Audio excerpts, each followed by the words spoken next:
Cállate. Este es el episodio 2 de mi show. Bienvenidos. Mi nombre es Clary. Hoy vamos a hablar sobre una herida antigua y profunda, ¿no? La herida de crecer callados o que nos digan, cállate la boca, no hables de más.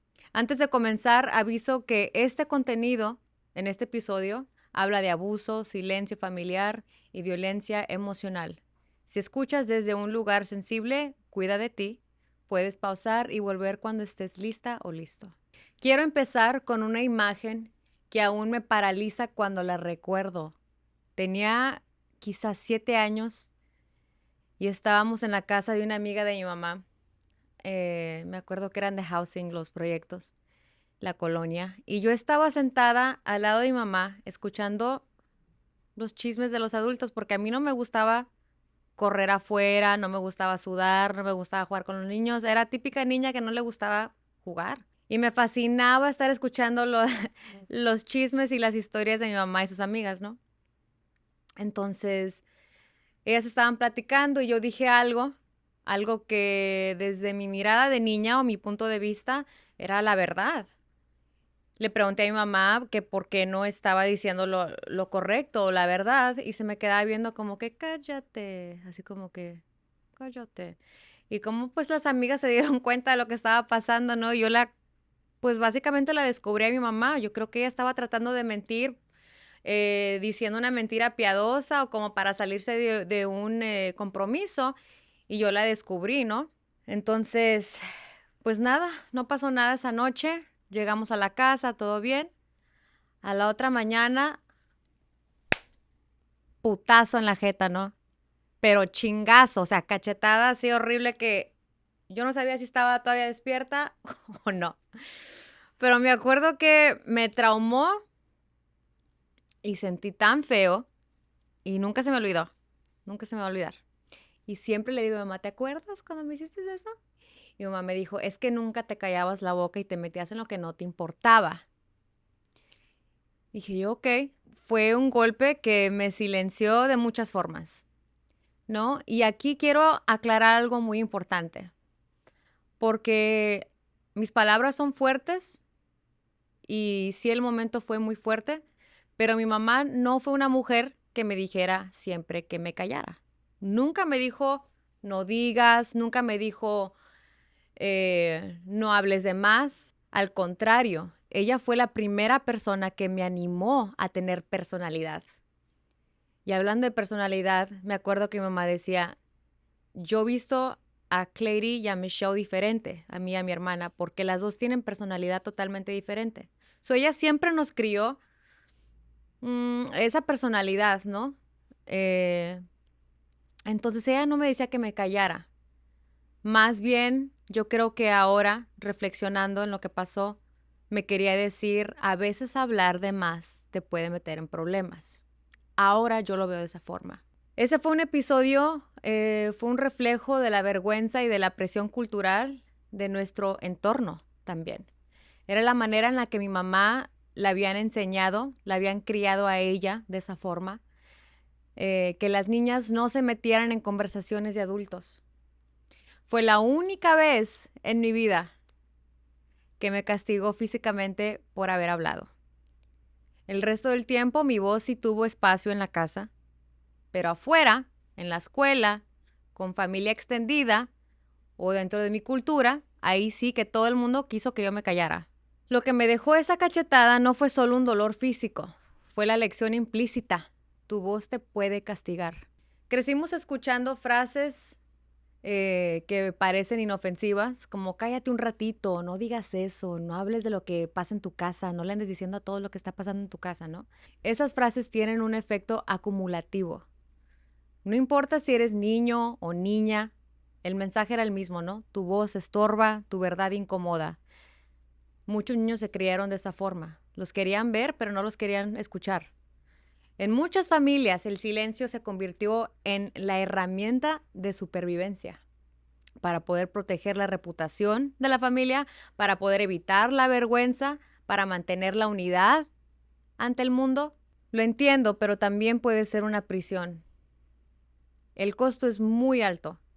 Niños y niñas que nunca aprendieron a decir no hombres que nunca tuvieron permiso de llorar, mujeres que aprendieron a bajar la voz.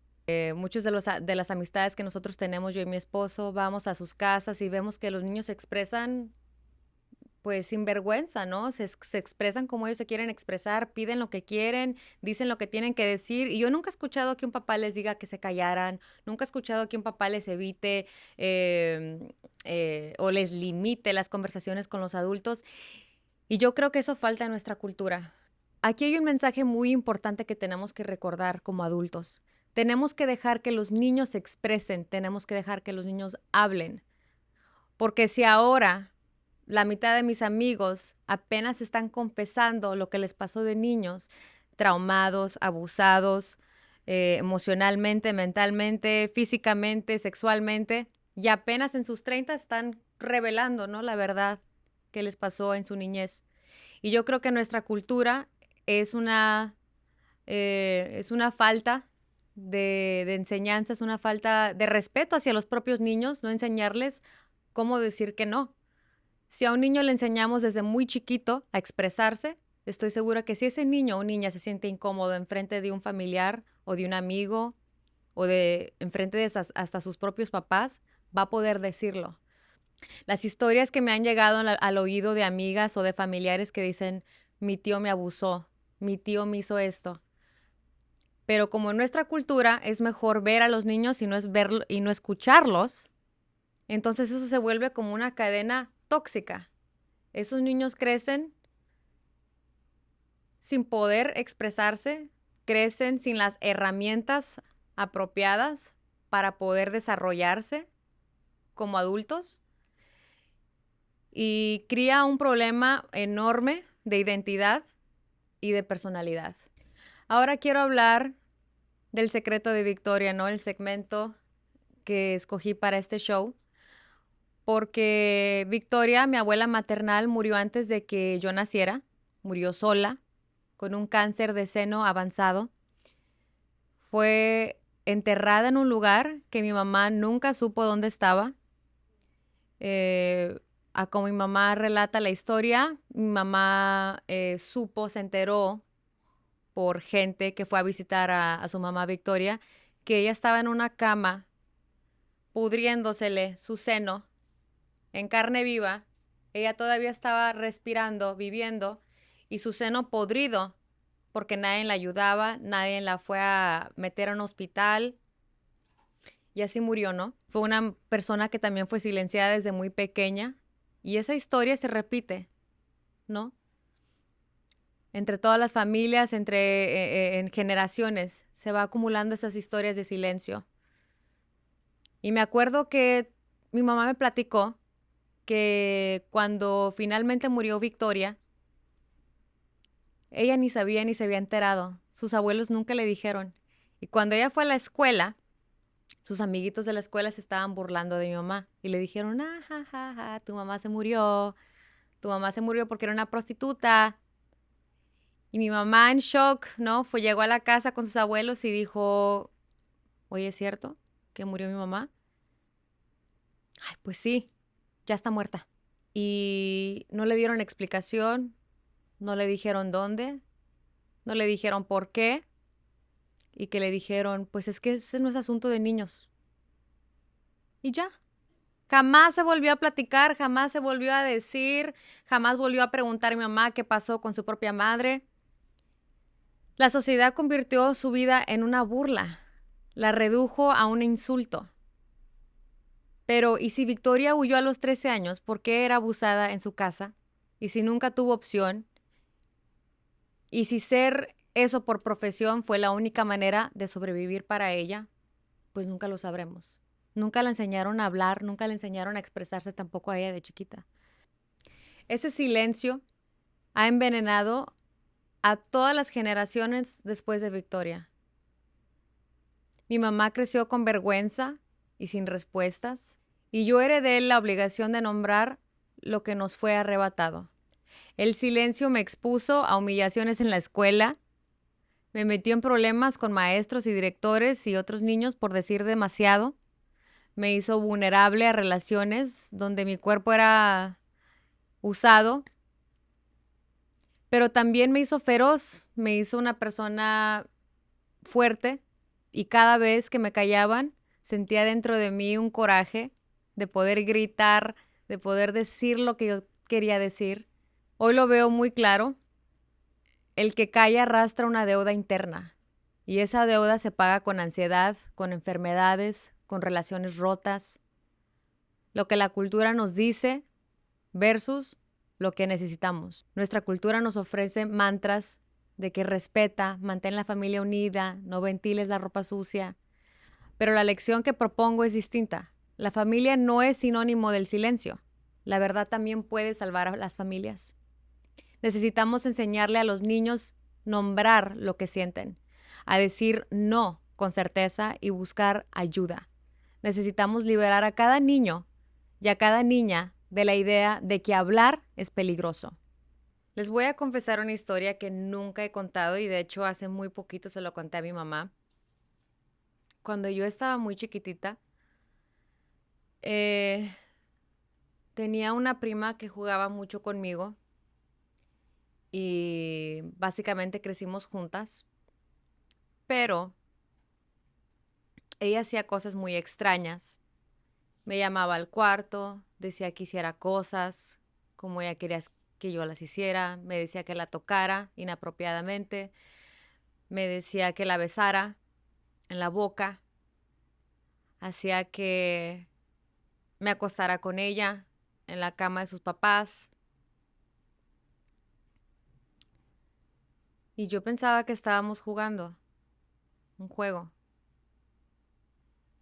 Y me da mucho nervio contarlo, pero se tiene que decir, porque ese es el tipo de cosas que mantuve callado toda mi vida, por vergüenza, porque en realidad no podía yo entender qué es lo que estaba pasando. Y me acuerdo que se volvió rutina. Siempre que nos quedábamos en la casa de ella quería jugar al mismo juego. Era siempre el mismo juego. Y por largas horas estábamos en el cuarto en su cuarto y me acuerdo que su mamá entraba, se nos quedaba viendo y se salía. Entonces yo ahora de grande me pregunto, si yo como adulta entro a un cuarto donde niños están jugando de esa forma, yo voy a preguntar por qué. Y a ella nunca se le ocurrió preguntarnos qué estábamos haciendo. Y a mí eso se me hace muy sospechoso como adulta. Y me da mucho coraje porque yo en realidad no entiendo por qué nos estaban pasando estas cosas a las dos. Las dos teníamos la misma edad, pero ella sabía algo que yo no sabía. Yo todavía a esa edad, a los 7, 8, 9 años, yo no había tenido una relación con una persona. Yo era una niña. Pero yo creo que ella ya había experimentado otras cosas. Cuando ella tenía más o menos 18 años, confesó que se había embarazado con su primer niño. Y por primera vez entendí un poquito de lo que había pasado cuando éramos niñas, porque confesó que a ella un vecino la había tocado inapropiadamente. Que ella cuando se iba a su casa a jugar con los niños de él le hablaba y le decía que le hiciera cosas a él. Estos son temas súper fuertes. Quiero que entiendan eso. Extremadamente fuertes. No son aptos para niños. Pero la responsabilidad tuya, si eres mamá, si eres hermana, si eres prima, es contarle esas historias a los adultos de tu alrededor y ver cómo los niños se están llevando, qué es lo que están haciendo los niños en el cuarto, por qué lo están haciendo y preguntarles quién les enseñó. Yo no, ni a los 18 tuve el coraje o el carácter y no estaba preparada para preguntarle a ella, oye, ¿te acuerdas de lo que hacíamos? O sea, ¿por qué me hacías eso? O sea, a mí me daba vergüenza, me muero de la vergüenza. Me muero de la vergüenza ahorita. Pero cuando no les enseñamos a los niños a hablar, se van a callar toda su vida. Y yo no sé si ella le ha platicado a su mamá. Esa es responsabilidad de ella, no mía. Yo ya conté mi historia, mi verdad. Y yo espero que a ella le esté yendo muy bien. Yo espero que esa sea la única forma, o la única vez que le haya pasado algo. Yo espero que eso no le pase a sus hijos de ella. Y le deseo lo mejor siempre, donde quiera que esté. Pero, ¿y a mí? ¿Quién me va a ayudar? Entonces lo que yo tuve que hacer es ir a un psicólogo y platicarle la porquería y media que nos había pasado de niñas. Y finalmente él me explicó que es normal. Cuando a un niño lo están tocando inapropiadamente, ese niño llega a su casa a hacer lo mismo. Yo ahora lo entiendo y lo comparto porque si eso está pasando en su hogar, es inapropiado y hay que preguntarle al niño por qué está haciendo cosas a solas, por qué se está escondiendo. Y no hay que decirle que se calle. Si no le gusta besar al tío llegando a la casa a la fiesta, no lo obliguen. Si no le gusta abrazar a la tía, no los obliguen a que hagan cosas que no quieren hacer. Es una historia muy repugnante para muchos oídos, pero también muy importante. Pero yo les voy a contar de lo que yo aprendí con el psicólogo. Lo que me dijo fue que aunque yo me sintiera incómoda recordando esas cosas, que lo entendiera del punto de vista que fue hace tantos años, que eso ya no me está pasando y que cada vez que lo recuerde, me acuerde que siempre hay razones y motivos que nunca vamos a poder entender y eso me hizo aceptar la situación un poco más. Aquí también les voy a dar un ejercicio sencillo. Cada noche nombra en voz alta 3 cosas que sentiste durante el día y no las juzgues, solo dilo. Así se entrena la voz y así se entrena el músculo verbal. Ahora yo canto, ahora yo escribo, me expreso de la mejor forma que sé hacerlo, pero me costó mucho y todo para poder estar aquí. Este podcast les recuerdo que no es solo para historias de mujeres, es para hombres también. Conozco muchos hombres que han pasado por mucho sufrimiento y es para cualquier persona que haya sido silenciado. Para hombres que nunca tuvieron permiso de ser vulnerables, para mujeres que aprendieron a bajar la voz, para hijos e hijas que crecieron en casas donde la verdad era tabú. Quiero invitarlos, si tienes una historia, si estás lista o listo para compartirla, si algo similar te ha pasado, si conoces a alguien, escríbeme, mándame un mensaje en directo por Instagram o en cualquiera de los links que se encuentren debajo de este video. Gracias por escucharme el día de hoy. Mi nombre es Clary Quesada y nos vemos en el próximo episodio.